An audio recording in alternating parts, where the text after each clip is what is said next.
What's cooking, Dan the Man fans? Welcome back to another meta video. Yes, where we look at the latest Pokemon TCG meta, and with Stellar Crown well within its format now, and with a few regionals taking place already for the 2025 Worlds Series, we are well excited to be looking at the top 10 decks.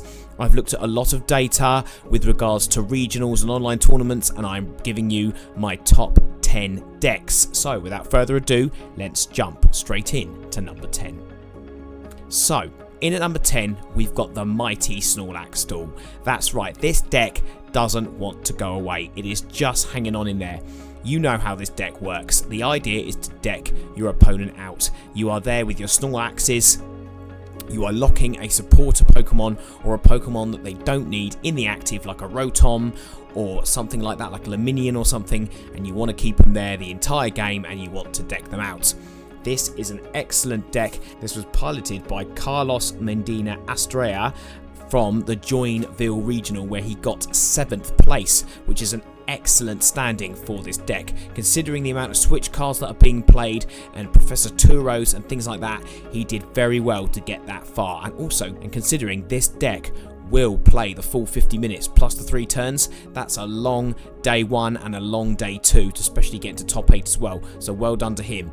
If you have a big brain and you like to annoy your opponents and you want to deck them out and you want to have some sort of control, this is the deck for you. However, there are unfortunately better decks out there now, and this deck's been around for a while and people know how to play around it.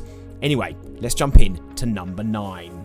Okay, in at number 9, we have got Stefan Ivanov's Palkia VSTAR list. This deck is amazing, considering it doesn't play Area 0 under depths or underground to kind of get the full 8 bench to get the maximum effect of the Palkia. He did incredibly well to do as well as he did in Dortmund. This list plays obviously Duskull and Dusknoir to obviously blow up and put damage counters on your opponent's Pokemon. You can then knock them out with Palkia VSTAR. You've got the Radiant Greninja there, and you've got Greninja EX to obviously beat up all those colourless Pokemon, and obviously that Shinobi Blade move there to do 170 and then search for any card is brilliant. The Ursalana EX is there, along with some other cards to help you along the way.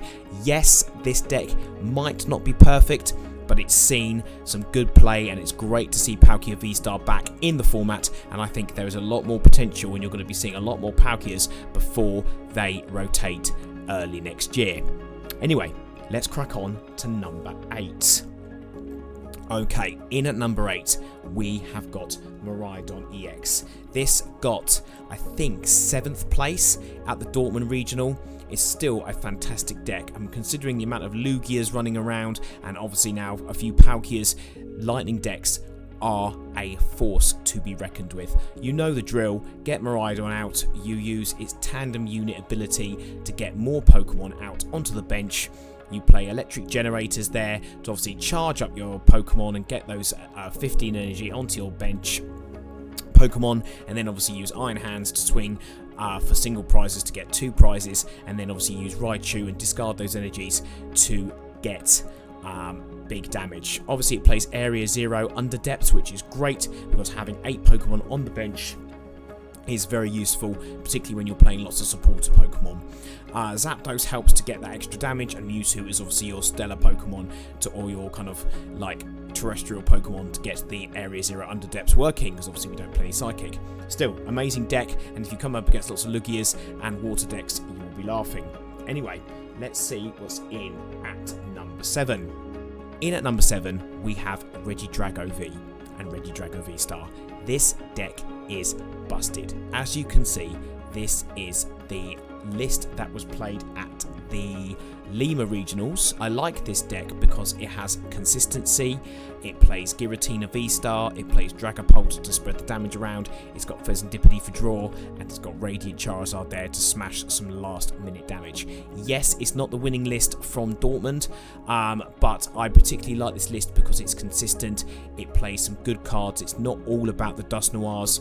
The Regidrago is just a really good card. Obviously you've got the Ogre, the Tilmask Ogerpon there to obviously get things charged up, and you play the Temper Sinnoh to shut down special energy cards, and you're playing jamming tower there as well to obviously shut down tool cards, which is very good because tool cards are running rampant at the moment, especially with some of the A-spec ones that are going around. So yes, this is a very good deck. I like the consistency from it. However, there are just other better decks currently available in the format. Still, if you like Regidrago and you know how to play it, and you want to play it before rotation, this is my deck list of choice. Anyway, let's move on to number 6. In at number 6, yes, the return of Iron Thorns. That's right, the world-class leading deck from Worlds 2024 made a bit of a comeback. Yes, my UK boy Stephen Tan piloted this to a very strong position at the Dortmund Regionals. He came 6th with it, which is an incredible achievement, as we know, because this deck is not the most consistent, and if you don't get that Iron Thorns out quickly, you are in trouble. However, it doesn't just play Iron Thorns. He has added in Mimikyu and obviously the cornerstone Ogerpon for extra annoyance. Yes, it does mean that if you have to put one of these down, they can boss it up and potentially you lose that effect from initialization. However, it gives a little bit more kind of control and a few more ideas for you to play around with, and it can also incredibly annoy your opponent as well, especially if they just play Pokemon with abilities. Obviously, they don't attack. You could attack with the cornerstone Ogerpon, obviously with the legacy energy, but I'd try and get that onto Iron Thorns and just stick with Iron Thorns. Obviously, you've got Crushing Hammer to annoy your opponent. You've got Xerneas' Machinations to obviously discard cards from their hand. Chorus's Tenacity is very useful. There is just some good cards here. Notice he's removed the Pokemon Catchers. I think that's a good call. Having 4 boss is more useful. That way you are just being a little bit more consistent and you've got a room for a few more cards. Yes, if you play this well, you are going to go deep into tournaments. It's very annoying to play against. However, you can easily donk your opponent, so just be very aware of that. Anyway, without further ado, let's move on to number 5. Okay, so in at number 5, we have Charizard. Yes, this deck is still incredible and is still my choice to play. I'm very tempted to play this at Gdansk when I go at the beginning of November. Obviously, you know how this deck works. I don't need to take you through it. You've got your Dust Skulls and your Dust Noirs to put on the damage. You can control the prize cards. You've then got cards like Counter Catcher to obviously get Pokemon up that you want to use. You've got Prime Catcher as your A-spec. However, I do think that new Tree card could be good to help you get evolved quickly into things like Pidgeot. But obviously, if you're playing cards like Arven, it's very easy to get your Charizard out on turn 2. This deck is consistent, it is dangerous, and people know how to play it. But then again, at the same time, people also know how to play around it as well. Thornton and Briar are an excellent addition to this deck. This deck is actually from the Tokyo Championship Series. It came 3rd and was piloted by Shinzaya Yakamoto, so congratulations to him for coming 2nd or 3rd in that tournament. And yeah, this is a good deck and one that I would still heavily consider playing. Okay, let's see what's in at number 4. So, in at number 4, Raging Bolt. This deck is just dangerous. You get the energy on and boom, you are doing massive damage. For 4 energy, you're doing 280 damage. That's probably enough to take down most Pokemon. Okay, it's enough to take down most stage 1s and even stun some stage 2s. You've got the Squawkabilly there to get that on turn 1, and then you discard your cards. You use Professor Sarda's Vitality to quickly charge up your Pokemon, put energy in from the discard back up to the board. You use the Ogerpons to obviously get energy on as well, and boom, you are smashing big damage. You've got Pokemon Catcher there to get cards up into the active that you need. You've got Earthen Vessel to get the energy. This deck is great. Just be careful though, because when it bricks hard. So just make sure you've got the Pheasantipede out and you've got the Radiant Greninja to make sure you've got some consistency. Okay, we know how this deck works. It's a great deck. Let's move on to number 3. Right, in at number 3, we have got Dragapult EX. Oh boy, this deck is amazing. It was featured very heavily in the Lima regionals, which was awesome. It got, I think, 3 top 8 places. It was piloted by a Japanese player to win the Dortmund regional, which was amazing, and I love this build because it plays the Dust Noir, and yes, putting even more damage counters on the board. You can explode one, put 13 damage counters on potentially an EX to almost knock it out, and then you hit with Dragapult's Phantom Dive, you do 200 to the active, chuck another 6 damage counters on that Pokemon, you put the other damage counters on, and boom, you've got yourself a 3 or 4 prize turn. This deck hits hard. It sometimes struggles with consistency. I have played against it in challenges before, and they have just bricked hard. The Sparkling Crystal, though, is very good to reduce the energy cost. I really like this Aspect in this deck, but this deck is on fire, and you are going to see Dragapult a lot more coming up in the next year. This deck is going to hit hard, and it's going to win more regionals in the next year. Right, what's at number 2? Okay, in at number 2, we have got Lugia VSTAR. It recently won the Joinville regional. What an absolute blinder of a deck. If you can miss those electric decks, the Iron Thorns in particular, because obviously it stops the ability, you are going to win games. This deck has it all. This is a fantastic build. It's got consistency. I like the Mincino line there. You're not taking up too much with it. You've got a lot of choice with which Pokemon you want to use.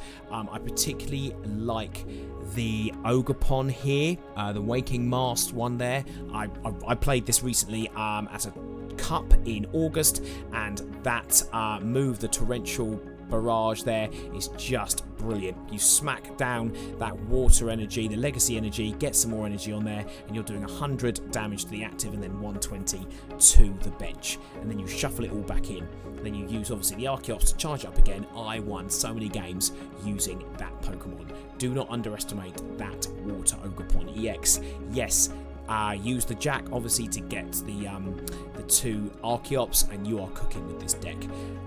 Just be careful though, electric decks are on the rise, so this may fall a couple of places in my November meta list. But at the moment, it's number 2. Fantastic choice. Let's see what's number 1. Oh my goodness, let's see what's number 1. Yes, it is a new edition. You knew it was coming. Terapagos EX. This deck came second in Joinville, and then it came first by Giovanni in Lima. This deck hits hard. I love it. You've got the Duskull and Dust Noir line to smack down loads of damage. You've got the Terapagos there, which is easy to get with a double colourless on to hit hard damage. This deck is fire. The fan Rotom is really good. Get Stadium out, and for 1 energy, hit 70. Really good for like turn 2, or if you're going second. The Pidgeot is great for consistency to search for the cards you need. You've obviously got Area 0 under depths to obviously expand your bench to 8 Pokemon. You've got the Pheasantipede for draw if you get knocked out. This deck is fire. I am seriously considering playing this deck in Gdansk. The Thornton is a nice addition as well to quickly switch out another Pokemon, potentially evolve into something like a Pidgeot, or even like use it as a Noctowl, and then if you get your Area 0 knocked out, you can just then obviously remove the Noctowls. But the Noctowl is just brilliant in this deck. Looking for 2 trainer cards is absolutely busted. This is going to win a lot more tournaments, and I'm very excited to see how other trainers build this deck. Okay guys, you've seen my top 10 for October. Let's finish the video. So guys, there's lots of regionals coming up next month and the rest of this month. Obviously we've got Lille in Europe, we've got some more in America, and we've got Gdansk at the beginning of November. There's some really exciting decks coming into the format. Obviously we've got the new set coming out in November. Oh my goodness, they are just firing at the moment. The sets are just coming thick and fast. But at the moment, to enjoy the Stellar Crown format, I would play Terapagos, or I would play Dragapult. Those 2 decks are just incredible. Anyway, until next month guys, I look forward to bringing you some more Metacast with the Pokémon TCG. Thank you for listening, and please don't forget, if you have enjoyed my content, to like and subscribe, and I'll see you in the next video. All the best and take care.